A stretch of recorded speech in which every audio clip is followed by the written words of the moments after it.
সে ধর্মে মুসলমান, সে মন্দিরে গিয়ে পূজা করে, রীতিমতো আবার নামাজও পড়ে। আমি এটার ব্যাখ্যা চাই এবং এতে আমাদের এলাকাবাসীর কি করণীয়। দেখুন, বা মুসলমান আল্লাহ আল্লাহ, বা হিন্দু রাম রাম, একজন কবির কবিতার অংশ। কিছু লোক আছে এই টাইপের, মুসলমানদের সাথে আল্লাহ আল্লাহ করে আর হিন্দুদের সাথে গিয়া রাম রাম করে। দেখুন, আমরা আমাদের এই যে এতক্ষণ বক্তব্য দিলাম প্রশ্নোত্তর সেশনের আগে, আপনারা সে বক্তব্য শুনেছেন। আমরা পরিষ্কার করে বলেছি, ইসলাম কোন মুসলমানকে অন্য ধর্মের মানুষের ধর্মীয় কাজে বাধা দেওয়ার কোন রাইট, অধিকার, নির্দেশনা কখনো দেয়।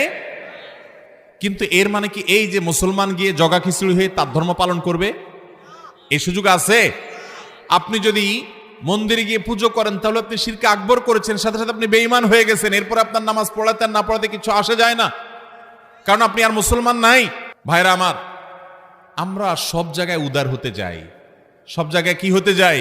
উদার হতে যাই। না, ভুল বললাম, সব জায়গায় উদার হই না, শুধু এক জায়গায় উদার হই। সেটা কি? ধর্ম। ধর্মের বেলায় আমাদের বিশাল কলিজা হয়ে যায়, যে না আমরা উদারপন্থী মুসলমান। আমাদের কলিজা এত বড় যে আমরা নামাজও পড়ি, আমরা পূজাও করি, আমরা ঈদও করি, আমরা আবার হিন্দুদের পূজাতেও সামিল হই।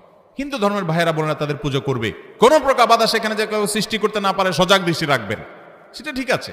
সামাজিক সহাবস্থান সুন্দর শান্তিপূর্ণ বজায় রাখবেন, কিন্তু তাই বলে আপনাকে জগা খিচুড়ি করে আপনার বিশ্বাসের সাথে বেঈমানি করার নির্দেশ ইসলাম দিয়েছে আপনাকে। আপনি বিশ্বাস করেন শিরিক করা আল্লাহর জমিনে সবচেয়ে বড় অপরাধ, ইন্নাশ শিরকা লাযুলমুন আযীম, আল্লাহ কোরআনে ঘোষণা করেছেন। আপনি গিয়ে সেখানে গা ভাসালেন, আপনি তাদের সাথে মিশলেন, এটা কখনো উদারতা না, এটা হলো উদাসীনতা। ডক্টর খন্দকার আব্দুল্লাহ জাহাঙ্গীর রাহিমাহুল্লাহ অসাধারণ একটা দৃষ্টান্ত দিয়েছেন, উপমা দিয়েছেন। আমাদের দেশের একেবারে সাধারণ রিকশাওয়ালা, দিনমজুর থেকে নিয়ে উচ্চপদস্থ কর্মকর্তা পর্যন্ত আমরা সবাই সবচাইতে ভালো বুঝি যেটা, সেটার নাম রাজনীতি। এদেশে মানুষ সবচেয়ে ভালো বুঝে কি? চায়ের দোকানে অশিক্ষিত মানুষও দেখবেন বসে বসে রাজনীতির খুব গুরুত্বপূর্ণ বিষয়গুলোতে দেখবেন যে আমরা সবচাইতে ভালো বুঝি রাজনীতিটা। আচ্ছা, আমাদের সাংবিধানিক অধিকার হিসাবে সকল দল যার যার রাজনৈতিক কাজ পরিচালনা করতে পারে, অধিকার আছে না নাই? কিন্তু এক দলের লোক অন্য দলের রাজনৈতিক অনুষ্ঠানে যদি যায় হাজির হয়, এটাকে কি উদারতা হিসাবে দেখে না মুনাফিকি হিসাবে দেখে? কিন্তু এই তো এই দলের না, কিন্তু ওই দলের সাথে গোপন বৈঠকে কেন গেল? তাহলে এটা মুনাফিকি বলে না? ঠিক একইভাবে একজন মুসলমান, তার ভিতরে ঈমান থাকবে, ঈমানী চেতনার কারণে সে কি করবে? এক আল্লাহর ইবাদত করবে, শিরিক করবে, এবং শিরকে সবচেয়ে বড় অপরাধ এবং জঘন্য অপরাধ হিসেবে জানবে।